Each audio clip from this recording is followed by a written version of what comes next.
Robert Gates has served under 8 U.S. presidents, including George H.W. Bush, George W. Bush, and Barack Obama. He has a new book out, and it's called A Passion for Leadership, Lessons on Change and Reform from 50 Years of Public Service, and Robert Gates joins me now.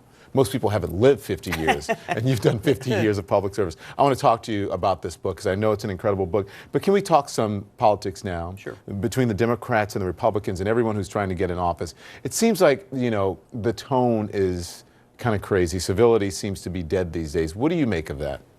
Well, I think it's very disappointing, and one of the worries that I have about the level of the dialogue that's going on is that, you know, people are making some broad assertions. They're making some grandiose promises, both on domestic affairs and on national security. Talking about our border, Mexicans, Muslims. Well, immigration and how we're going to deal with ISIS and so on.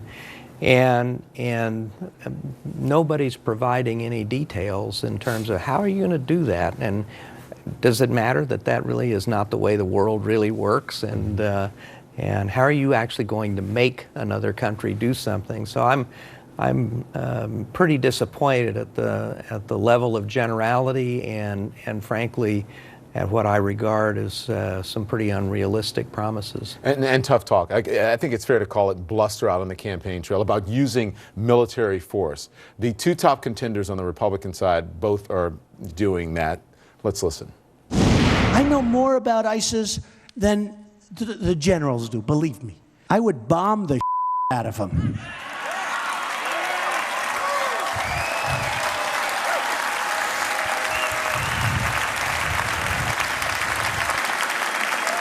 I would just bomb those suckers.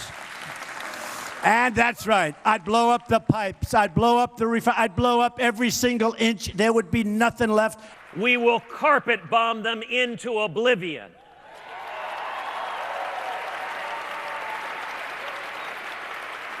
I don't know if sand can glow in the dark, but we're going to find out. So everyone is talking about using force. Compromise is seen as weak. What do you make of this talk? Well, I think, first of all, it's carpet bombing, making the sand glow, and so on. Frankly, that's not the way you accomplish military objectives. It probably wouldn't be successful. I mean, it's not like they have massed military formations that are all just going to sit there and wait for the bombers to come over.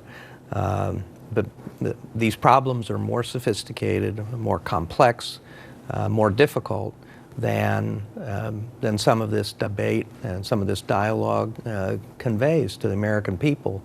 And I think, you know, this is a tough, long slog that we've got with ISIS, and I think people who promise easy solutions and fast solutions, frankly, are not being realistic with the American people. Let's talk now about some of the polls here. This is a CBS News poll. 69% of likely Republican primary voters very confident or somewhat confident that Donald Trump would be an effective commander-in-chief. 67% feel the same way about Ted Cruz. Why do you think that is, considering what you just heard from them and your comments that you just said? Well, I think that both Ted Cruz and Donald Trump, and I would say Senator Sanders, all have tapped into clearly a deep vein of frustration and anger on the part of the American people with their elected representatives, with the paralysis in Washington, with mealy-mouthed answers to questions, with no progress being made against any of the major problems facing the country, and so I think that the support that all of them are receiving is a manifestation of that anger at those who have been in power and are perceived as having not accomplished anything. And not being effective in Washington. Yeah. Here are the numbers on the Democratic side. For Hillary Clinton, 74% say that they are very or somewhat confident that she'd make a good commander-in-chief, despite attacks on her record in the public. Still seems to be confident in her. Are you surprised by that? Not really. I was Secretary of Defense for 2.5 years while she was Secretary of State.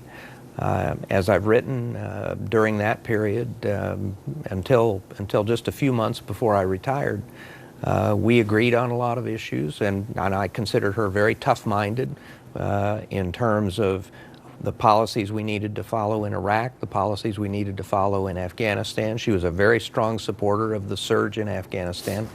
And really the first time we parted ways was on the intervention in Libya. And as I told folks in the Situation Room, can I just finish the 2 wars I'm already in before you all go looking for a third one? I want to talk to you about Iran, because there was a deal made that would to swap Americans for Iranians. The U.S. Attorney General Loretta Lynch was reportedly concerned that this deal would set a bad precedent. What are your thoughts? Will this deal set a bad precedent? I think it is a worry. I'm also concerned that a couple of people were left behind, but I don't know what we asked for, and I don't know what they asked for, so it's hard to judge, but I think there always is that risk. But I would tell you that during the days of the Cold War, there were times when we exchanged absolutely guilty spies for completely innocent people, dissidents and others in Russia and Soviet Union, to get them out. Let's talk about your book right now. It's called A Passion for Leadership, right? So we have seen these threats to the U.S. inside and outside of America. What kind of leader do you think that we need right now to deal with these threats? Well, what I write about in the book is how a leader can transform an organization. There need to be leaders in every organization at every level of society who can envision a better way forward, who can envision a better way to do the job, and can lead people to embracing that better vision and making these organizations more responsive to the people they serve. It's really about what kind of talents a person needs to be able to improve an organization. And it basically draws on my experiences at CIA and as president of Texas A&M and Department of Defense. How do you envision a better way to do things, and how do you bring people along with you? But it applies at every level. It seems you need a better resume and much more experience. As you realize. Okay, the book is called A Passion for Leadership, Lessons on Change and Reform from 50 Years of Public Service. That's a long name. It's a good book, though, I'm sure, and I thank you for coming in. Thank you very much. It's an honor. Appreciate it. Thank you very much. Thank you.